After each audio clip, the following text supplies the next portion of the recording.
దిశ వ్యవస్థని రద్దు చేస్తున్నట్టు నిర్ణయం తీసుకోవడం అనేది చాలా దురదృష్టకరమైన బాధాకరమైన సంఘటన. ఎందుకంటే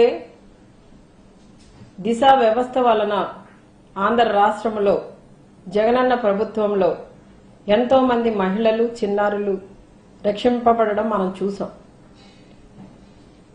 ఈ రోజున మరి అలాంటి వ్యవస్థని రద్దు చేయడం అంటే ఈ ఆంధ్ర రాష్ట్రంలో ఉన్న కామాంధులకు మృగాలకి మరి వారు పచ్చజెండా ఊపినట్టే మాకు అనిపిస్తుంది.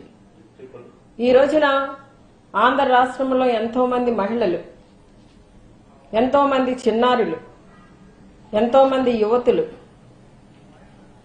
దాడులకు, అత్యాచారాలకు, కొంతమంది కామాంధులు మృగాలు చేసే మరి పైచాచికమైన దాడులకు వాళ్ళు బలైపోతుంటే వారిని కాపాడడానికి ఉపయోగపడిన ఈ దిశ వ్యవస్థని రద్దు చేయడం అనేది ఎంతవరకు కరెక్ట్ అని మరి ఈ రాష్ట్రానికి హోంమంత్రిగా ఉన్న మహిళ అనిత గారిని నేను అడుగుతున్నాను. ఎందుకంటే ఆవిడ ఒక మహిళ అయి ఉండి మరి మహిళల యొక్క భద్రత పట్ల, మహిళల యొక్క మరి రక్షణ పట్ల, చిన్నారుల యొక్క భద్రత పట్ల ఇంకా చట్టాలని బలోపేతం చేయడానికి ఆవిడ కృషి చేయాలి తప్ప ఆల్రెడీ ఉన్న వ్యవస్థలని రద్దు చేసే దిశగా అడుగులు వేయడం అనేది కరెక్ట్ కాదని వారికి తెలియజేస్తున్నాను. మరి గతంలో జగనన్న ప్రభుత్వంలో దిశ యాప్ను తీసుకొచ్చాం. ఆ దిశ యాప్ ఉండడం వల్ల మరి స్మార్ట్ ఫోన్స్ ఉన్న వాళ్ళందరూ కూడా, ముఖ్యంగా మహిళలు కానివ్వండి, చాలా మంది పురుషులు కూడా ఈ యాప్ని డౌన్లోడ్ చేసుకోవడం జరిగింది. 1,50,00,000 మంది డౌన్లోడ్ చేసుకున్నారు ఈ యాప్ని.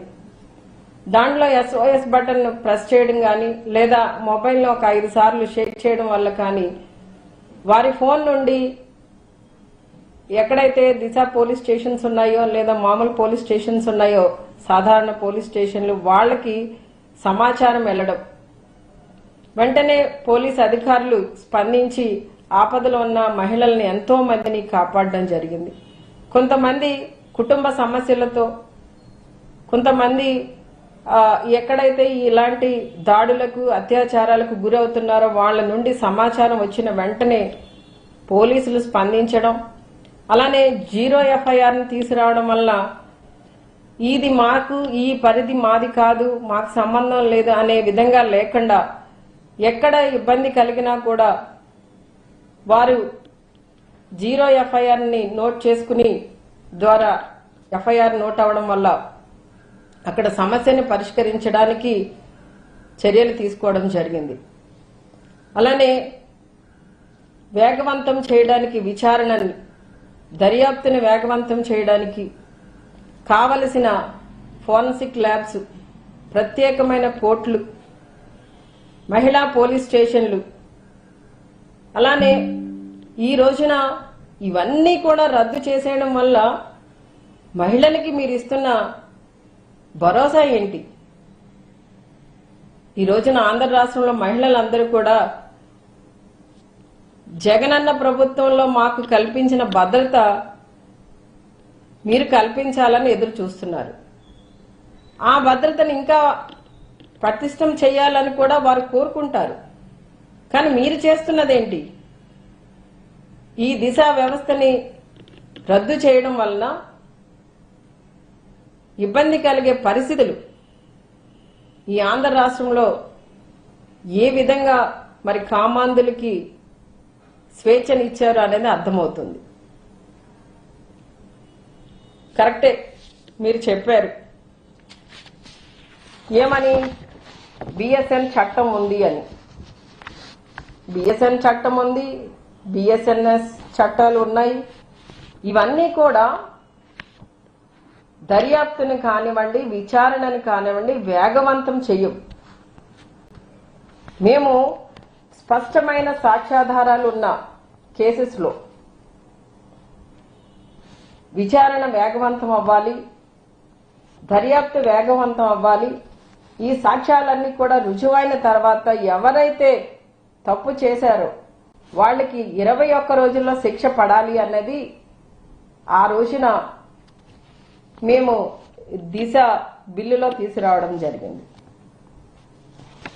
ఈ విధంగా 21 రోజుల్లో శిక్ష పడుతుంది అని బయట సమాజంలో అందరికీ తెలిసినట్లయితే ఇలా తప్పు చేయడానికి ఆలోచన చేస్తున్న వాళ్ళు ఎవరైతే ఉన్నారో, కామాంధులుగా ఎవరైతే ఉన్నారో వాళ్ళందరికీ కూడా ఒక భయం అనేది ఉంటుంది. తప్పు చేయకుండా ఉండడానికి, అసలు తప్పు చేయాలనే ఆలోచన రాకుండా ఉంటుంది అని ఆలోచన చేసి ఈ విధంగా దిశ బిల్లులో పొందుపరిచి ఇది చట్టాన్ని చేయాలని చెప్పి కేంద్రానికి పంపిస్తే కేంద్రం ఏదో ఒక కొర్రు వేస్తూ వెనక్కి పంపించడం జరిగింది. సరే, దాన్ని ఈ రోజున దిశ యాప్ని మీరు శక్తి యాప్గా మార్చుకున్నారు. పేరు మార్చి ఆ రోజున మేము దిశ యాప్ని తీసుకొచ్చినప్పుడు SOS బటన్ నొక్కితే ఇలా అవుతుందంట, ఇలా 5 సార్లు షేక్ చేస్తే ఇలా అవుతుందంట అన్న వ్యంగ్యంగా మాట్లాడిన అనిత గారే ఈ రోజున ఆ దిశ యాప్ యొక్క పేరుని శక్తి యాప్గా మార్చామని చెప్పడం అనేది చూసాం. సరే, ఆ రోజున వ్యంగ్యంగా మాట్లాడినా ఈ రోజున అది మహిళలకి, మహిళల యొక్క భద్రతకు ఉపయోగపడే విధంగా వాడుతున్నందుకు మేము సంతోషపడ్డాం. కానీ ఈ రోజున మళ్ళీ ఏం చేస్తున్నారు, ఆ దిశ వ్యవస్థకు సంబంధించిన ప్రతి ఒక్కటి కూడా రద్దు చేసేస్తున్నామని చెప్పడం అనేది మహిళల పట్ల మీకున్న బాధ్యత ఎంతవరకు ఉంది అనేది అర్థమవుతుంది. సాధారణంగా చెప్తా ఉంటారు, మాట్లాడితే మహిళలకి మేము పెద్దపీట వేస్తున్నామని పెద్ద పెద్ద ప్రసంగాలు చేస్తూ ఉంటారు. ఈ రోజున ఆంధ్ర రాష్ట్రంలో కూటమి ప్రభుత్వం అధికారంలోకి వచ్చిన తర్వాత ఎంతమంది మహిళలు, ఎంతమంది యువతులు, ఎంతమంది చిన్నారులు ఇలాంటి అరాచకాలకు, అత్యాచారాలకు, వేధింపులకు బలైపోతున్నారో చూస్తున్నాం. ఈ 2 సంవత్సరాల కాలంలోనే డేటా చూసినట్లయితే చేంతాడంతుంది. మరి మీరేం చేస్తున్నారు? ఉన్న వ్యవస్థలను రద్దు చేసేస్తున్నారు. మహిళలకి భద్రత కల్పించలేకపోతున్నారు. మహిళలకి భరోసా ఇవ్వలేకపోతున్నారు. ఈ రోజున మేము ఈ దిశ వ్యవస్థలని రద్దు చేస్తున్న విషయాన్ని చూసినప్పుడు గతంలో దిశ బిల్లు 2 చట్టసభల్లో కూడా ఆమోదం పొందింది. ఆ రోజున కౌన్సిల్లో లోకేష్ గారి ఆధ్వర్యంలోనే ఈ దిశ బిల్లు పాస్ అయింది. అయితే కొద్ది రోజుల తర్వాత ఇదే లోకేష్ గారు కొంతమంది మాజీ శాసనసభ్యురాళ్ళని, కొంతమంది మహిళలని చేరదీసుకుని వాళ్ళందరితో కలిసి ఈ దిశ బిల్లుకి సంబంధించిన ప్రతులు ఏవైతే ఉన్నాయో వాటన్నిటిని చింపి మరి ఆ రోజున వారి యొక్క వ్యతిరేక భావాన్ని తెలియజేశారు.